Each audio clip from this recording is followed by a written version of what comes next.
This is it, right? The Rockstall? Aye, lad. The Council of Valkyries.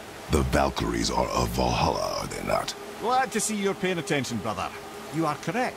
Valhalla, the great hall of the Einherjar, is their home within Asgard. But while there, they are subject to the scrutiny of the All-Father himself. And relations between the Valkyries and Odin were tense during my tenure as his advisor. Why? Well, that's an even longer story, lad. For now, why don't we look around for some clues?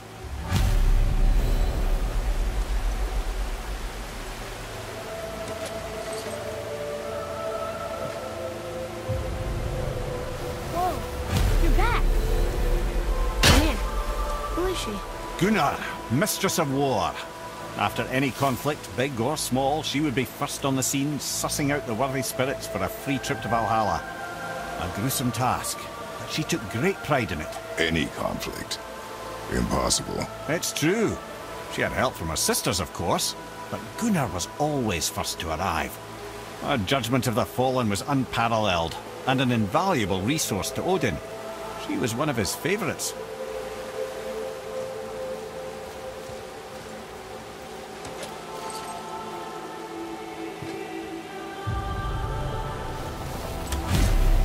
Ah, Gondul. Beautiful Gondul. And? Huh? That's it? Beautiful Gondul? No story or anything? Oh, sorry, lad. The sight of Gondul always took my breath away. Gondul had a silver tongue, a sharp wit, and struck a figure so stunning it literally drove men insane. Odin forbid her from setting foot in Midgard after a time, as insanity is not a welcome trait in Valhalla.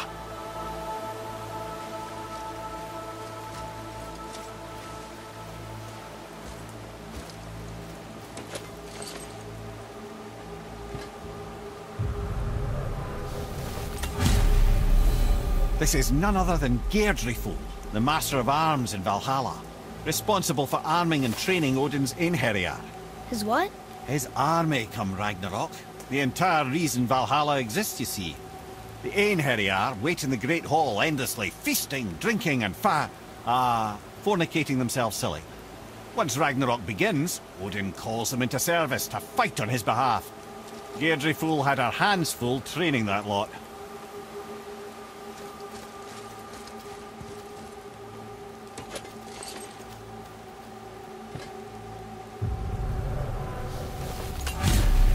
This, my friends, is Kara. Now, Valkyries are volatile by nature, but Kara, the lass is wild storm personified. A wild storm? Aye, calm and collected.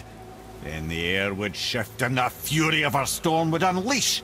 'Twas beautiful in a way, assuming you could find proper shelter. Her tears would cleanse the blood-soaked battlefields.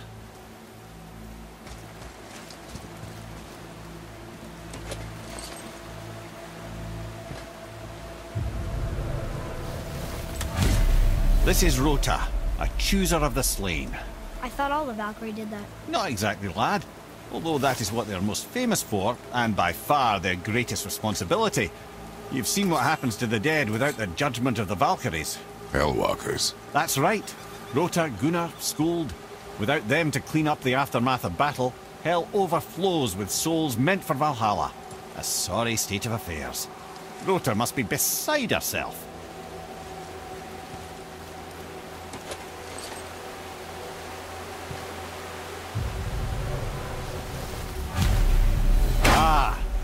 Here we have Eir, the healer.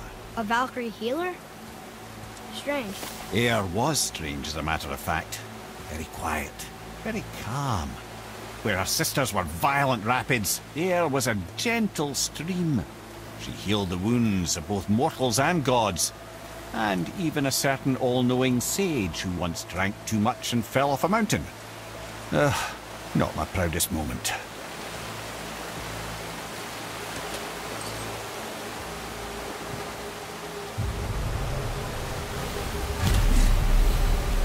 Well, Hilda, Mistress of Battle. She and Odin got on quite well, actually. Her and the other Valkyries, not so much. She would spend most of her time here in Midgard observing discord between the living, and sewing some up herself from time to time. She lived for conflict. Some say she was conflict personified. I wonder what will become of her now that she's free.